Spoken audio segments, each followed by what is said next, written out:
Hi, John. Good evening. How are you? Hello, good evening from Alaska. Everything's going well here.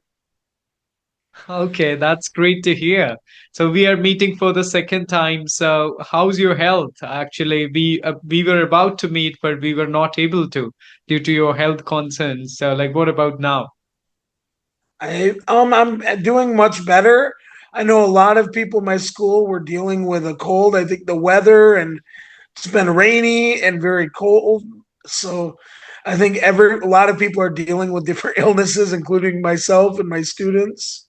But I'm Mhm. feeling better now. Oh, that's a great news that you're feeling better now. And it's been more than 2 months, I guess, in Alaska. So how are you feeling now? Now you're completely okay in this city of America, or just you are still having the hangover of Abu Dhabi? I'm adjusting. It's changing too because I came in August when it was a very light out. So when I came in, it was light out from 6 a.m. to about midnight. So most of the day now, it doesn't get dark till after, or it gets dark 8 p.m. and it doesn't get light out till after 8 a.m. Oh my So goodness. Like it's already there, completely I've noticed different. a big. Uh-huh. So like you are able to see sunlight till 8 and but in the morning sun doesn't come out before 8 a.m. That's what you are saying, right? Yes, and it's been gradual about every week. It like about a week and a half ago, it seemed like it was about 9 p.m. So every week and a half to 2 weeks, it's going like a different hour each direction. Yeah, so it's great. So you are here in Alaska for the first time, right? So even though you were Yes. there in America, but here in Alaska you are living for the first time in your life. Yes. This is the first time in this entire region. I think the closest I was maybe like in Montana or Wyoming for just a few days, but I haven't been much to the Pacific Northwest or that part of Canada or Alaska since my first time in that region. Okay, that's great. Okay, so today I have some questions to ask you. So are you ready for those questions? Yes. Okay. So the first question goes to you, Teacher John. That is, can you tell us more about your passions and how you incorporate them into the classroom? Okay. Two of my biggest passions actually are sports, and I love traveling and learning about other cultures.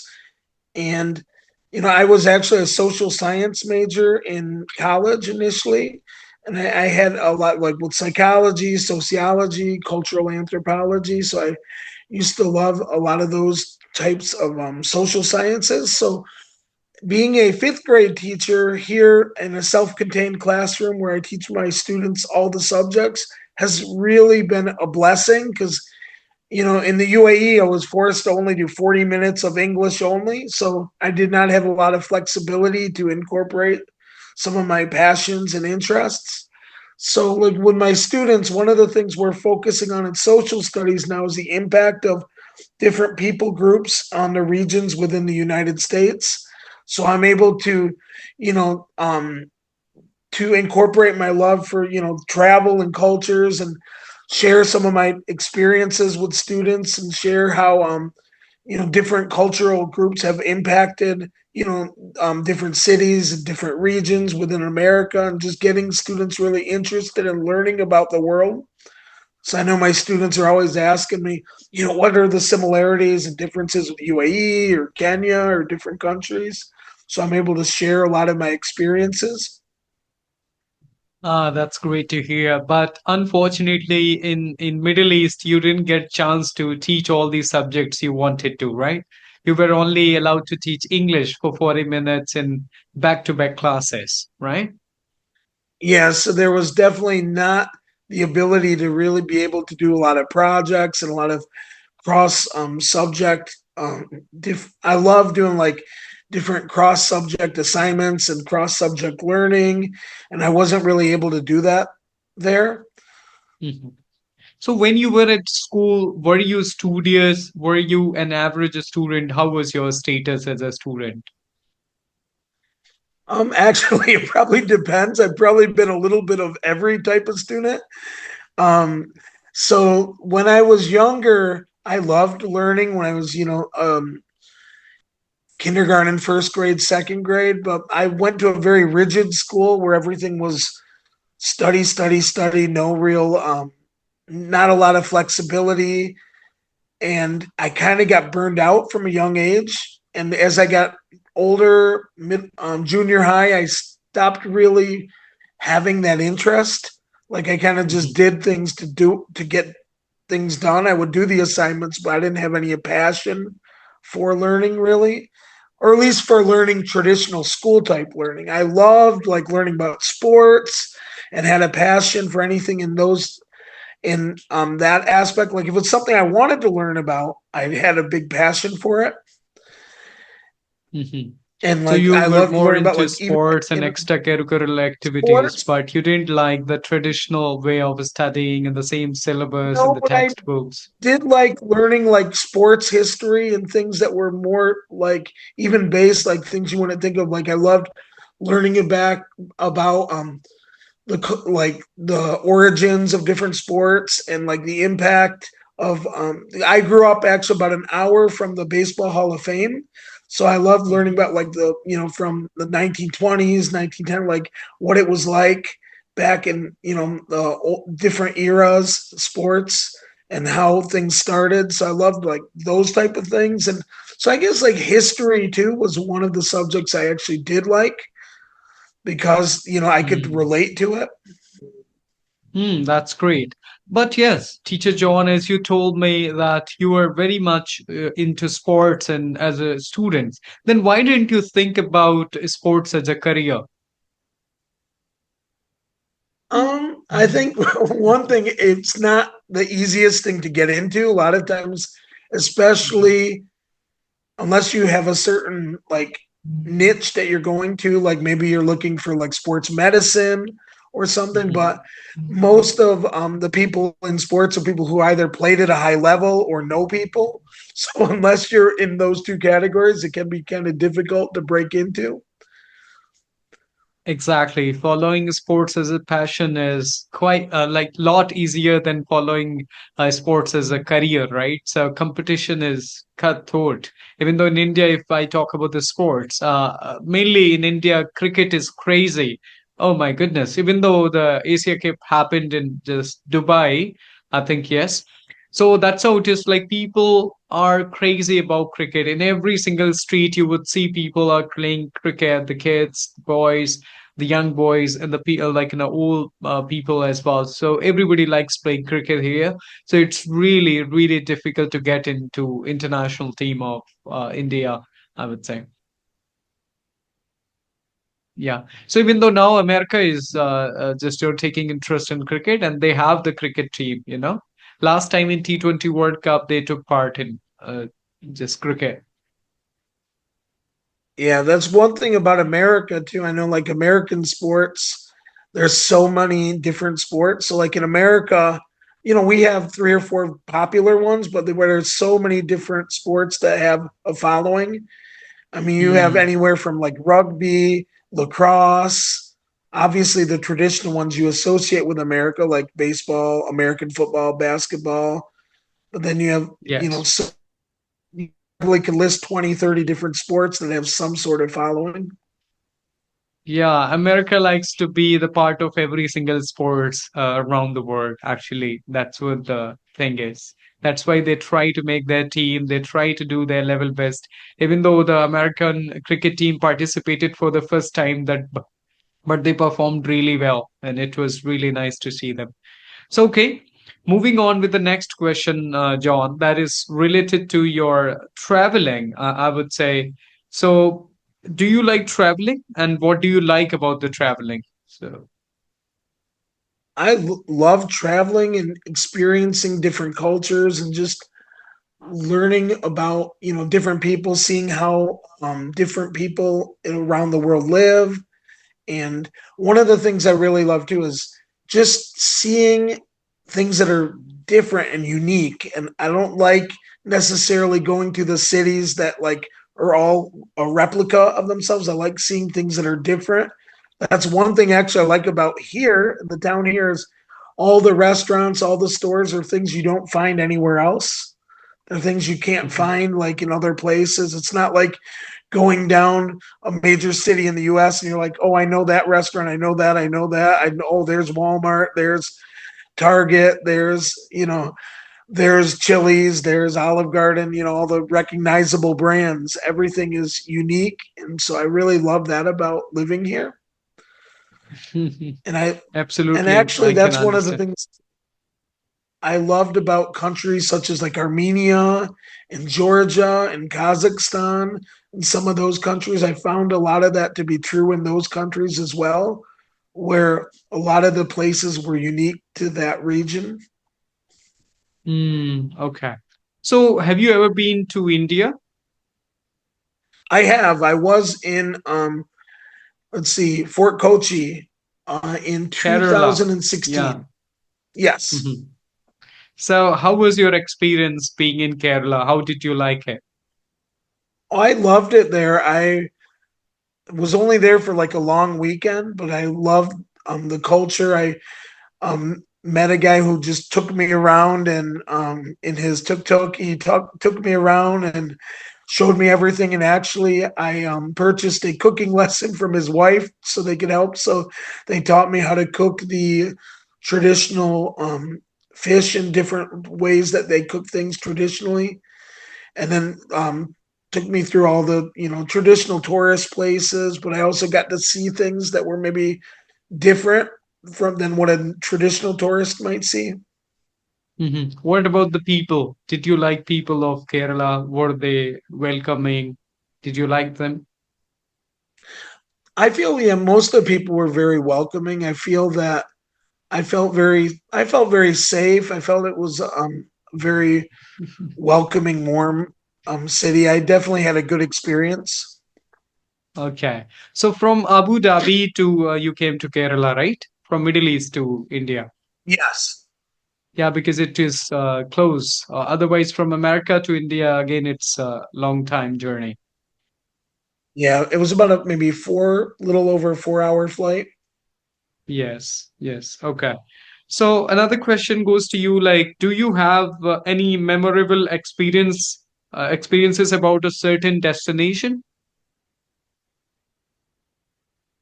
I have many, and there's two different types. I think one of them is when I was doing things like volunteering. So my wife and I, when we started traveling, we said this thing of like traveling with a purpose, trying to find ways to Mhm. really connect and to give back. So I have a connection a lot with the Czech Republic and some of those countries because I was able to really create long lasting friendships with the people there. I was able to help in a English camp, and actually, a few of them actually ended up visiting me in Abu Dhabi years later. Mhm. So I was able to, see things in a more in depth perspective. Over a couple different summers, helping students learn English, and then seeing them grow up almost. And so that was a great experience. And then just being able to see the culture from a different lens. Like I was stayed with a host family for a couple days. They ate dinner with them, ate lunch, lived like they would live. So I was able to see things much differently than a typical tourist. So I really enjoyed that. Yes, I can relate to it. Yeah, it's been really nice that you visited a lot of places and you have a lot of memories. And even though you got a lot of good friends in that journey, right? So, because traveling has been always a good experience for me also, even though I'm not into traveling a lot. But yes, if you go out, you get good people and you come to know like the very different things from your own culture, because when we live in our country we don't even think like what can be the other country be like, right? Yeah, it definitely it's different. Like I know a lot of people in the States that have never left the country and never have really thought about it. And even Hmm. myself, I didn't really think about it till I was almost 30 was the first time I traveled outside the country. Hmm. And it was just a great eye-opening experience and I just love doing it. Yes. Okay. Now moving on with another question, John. That is all about like misconceptions people have about US. So what do you think? What kind of misconceptions people have about the United States of America? I think the biggest mistake people might run into is generalizing things about Hmm. America because America is so big and so diverse. Making generalizations is one of the things I think maybe people where it can be problematic because there are things maybe like someone who's in a big city is living a whole completely different life experience than someone who's lived in a rural area. Someone who's in the West is living in a different way as someone in the East. So I think just generalizations are one of the biggest pitfalls people make because they want to kind of generalize things and kind of pigeonhole. Okay, Americans are this, Americans are that, but there's so many different states and different regions and different places and different influences and all those factors that might affect the way one has that just influence people in a different way. Yeah, absolutely right. As you said, that is absolutely right. Because people think America is all about big cities like New York or Washington, D.C. They don't think about the rural life of America. Means America means like, oh my goodness, the big cities only. But as you are living in now, the kind of, I can say, the natural area, which is not really a big city. So it is completely different from if you compare with the New York, right? So, but Oh, in terms of India, what happens? People always think India is always about like rural life, but it's not. Even though if you go to Mumbai, if you go to Delhi, if you go to the big cities of India, you would feel it is completely different from the rural life, right? yeah, I know it's also a very big country with so many different people and different, that you can't just Yeah. make a generalization. And sometimes I think in America also there are villages or not, even though I feel the same. Do they have villages also In like here, that? I Alaska, get they this. do. In Alaska, there's many different villages, and there's actually villages that are so small that the census is like 70 people. Hmm. Yeah, only around So like there's 10 villages in or our 12 school district. families. Hmm. Yeah, there's villages in our school district where there's maybe 30, 40 kids in the entire school. Yeah, I can relate to it because we have villages and I was born and raised in a village. So, but just my village is quite big, I would say, with 6,000 around like in a voting there. My just village is quite big, but I know a lot of villages. They have only like 10 families, 15 families like that, not more than that. Yeah. So And okay. then you So also uh-huh. have Mm-hmm. not Go only on. the small villages, you have like where I grew up, which was a decent sized town, like 30, like the whole area about was maybe 100,000 people for about a 60-mile area. So, it's Hmm. not a lot of people, but it's definitely much bigger than here. So you have all different levels. You might have a very small town, you might have a small city, a big town, a massive city, mid-level cities. Yes, they categorized into tier one, tier two, tier three, like that. Yeah. So even though, yes, in India also there are towns, there are villages, even though now sometimes the villages are really big, like a lot of people are there in the single village. So that is there. But sometimes villages are really small. So that is there. But yeah, I used to get this question in my mind that villages, this term is only used in India or some countries, or it is also used in Canada or I would say America or all these English speaking countries. So I was confused sometimes. I used to think, no, there wouldn't be villages. But you told me, no, they have villages too, right? It depends on the states, it Honestly, depends on the place. Hmm.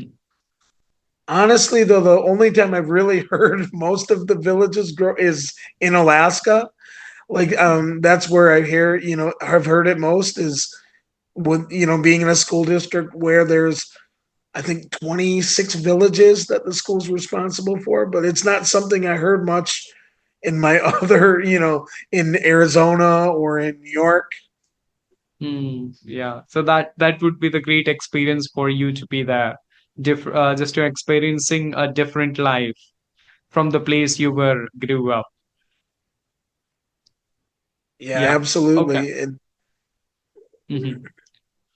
So yes, moving on with the next question, John. That is all about we talked about English and education in the last session, but today my question is that is what it is like to just go to the US schools or the teach in the US schools. Like, is it different from other countries or is it same? like I said, there is, so many different types of schools depending on where, but like um I'll look at some of my different experiences like in Arizona, New York, and here and the commonalities. I think there are some common things you could see. For instance, the way we do things, like the self-contained classroom up to about sixth grade, is something that I've seen in most of the schools here, which is something that in the UAE I know they'll do single subjects throughout, even in the lower grades. So that's one thing that I've seen that was a little bit different. I think one of the big things I've noticed too that's different with the US is there's a lot of extracurricular activities, a lot more Hmm. like a lot of different, a big emphasis even here in sports. Actually here it seems like there's even a more of an emphasis at a younger age, even like, third graders, fourth graders, all involved in sports.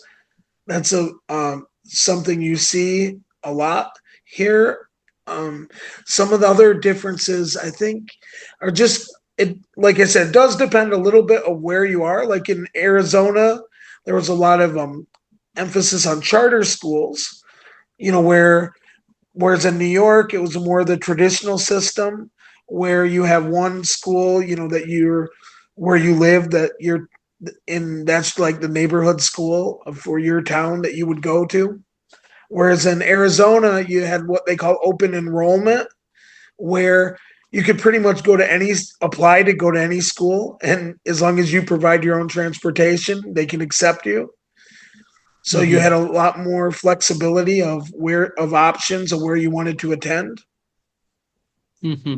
So it's all about like, as you said, in the young, just the first grade or second grade, there would be like few teachers who would be teaching all the subjects. That is there in America everywhere, or as you said, like when you went there, in Middle East, you saw that they have the particular teachers for particular subjects. Like for English, there would be one teacher, and he would be teaching English to different classes. But what about in America? In just these grades, they have only like few teachers who teach every single subject. Is that so? Typically, Hmm. typically, I mean, there are always exceptions. I've seen a few, especially because the influence of charter schools that, try to, have their own spin to do things a little differently. But in general, you would have one teacher teaching all the subjects up to about fifth, sixth grade. Okay. After that, after sixth grade, you have different teacher for different subjects.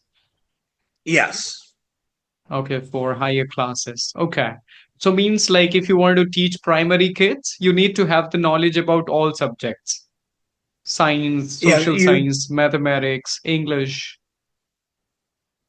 you have to take like a general knowledge test. That's what we had to take in Arizona. And technically, my license is from grades 1 to 8. Hmm. So I Okay, could but teach you're all teaching subjects first. from 1 to 8. You can teach in America, right? From first to eighth. Yeah, up from first grade to eighth grade. Okay. But in Abu Dhabi, you were teaching to students from which grade? Two? I was my last year I was teaching the second grade, but the previous year I was teaching grades 3 and 4. Okay, okay. So yeah, that's great to hear. So now, actually, talking about the education. So how has education changed since you started? Let's see, it's changed in many different ways. I started substitute teaching actually in the early 2000s, and that's when they passed a law, the No Child Left Behind, which Mhm. was through George H.W. Bush passed that law when he was president, and I know that changed the landscape of teaching in many different ways. The whole idea was to hold teachers accountable and to try to address low test scores, but at the same time, there were a lot of issues that maybe weren't addressed with the law. You know, a lot of different things. Like it did put a higher emphasis on test scores, but then at the same time, a lot of people feel that maybe it gave too much emphasis where teachers are trying to teach to a test. Teachers are Our students are stressed out because they're being over tested. You've heard different things like that. So it definitely changed the way that people approach teaching. And then in about 5 years later, they had the thing called the Common Core, which was a big fad for a minute in the U.S. where basically, I don't know, are you familiar with the Common Core? No. Okay, so that was the Common Core standards was something they wanted to basically have all the states adopt a common way of teaching, but some Hmm. states started rejecting it. And like Arizona was one state that accepted, and then they kind of went back. I know Texas kind of did their own thing. The whole theory behind it was to kind of create a more centralized way of form of education. But like I said, certain states did what they wanted with it, and some states rejected it completely. But it was basically trying to emphasize a lot of higher level critical thinking skills and to challenge some of the traditional notions of the way we just like the rote memorization part of learning, and to try to, Hmm. like with math, trying to have students break apart numbers to think about things in a different way, to to increase those critical thinking skills. Hmm. Yeah, I got it.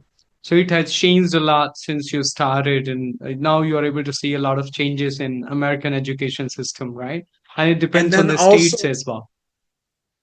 obviously a big factor too is technology. The increase in Mm. technology has made a big impact as well. Most schools now will have programs where the students will work independently online for a little while. They're have their, like, we have laptops, which I love, being able to have the students get to research and be able to give them assignments where they can have the independence to research and to create things on their laptop. Right, exactly. The technology has just, a lot of importance in education now. And what I feel after COVID-19, even though in India it has improved a lot, because in COVID, students were not able to go to school, so everything started happening online. So nowadays, a lot of students are dependent on online education. They take online classes. Many schools started like, giving or providing online classes, so that's very good because many people are not able to commute for the coaching classes if they want to prepare. So that's a very good idea that sit in your place and conduct just attend classes. It saves your time a lot, right? Yeah, and I like being able to, just empower the students as well, to try to get them to do research on things that they like what I give an assignment or a project, and then allow students to adapt to their own interests. Like this week, we're having the students create their own restaurant, and they have to create menus, they have to create an advertising campaign, they have to do different things, that are all tied into what they're learning, but they have the freedom to kind of make their own logo, make their own theme, and to tie in the different concepts of what we're learning in within that their project.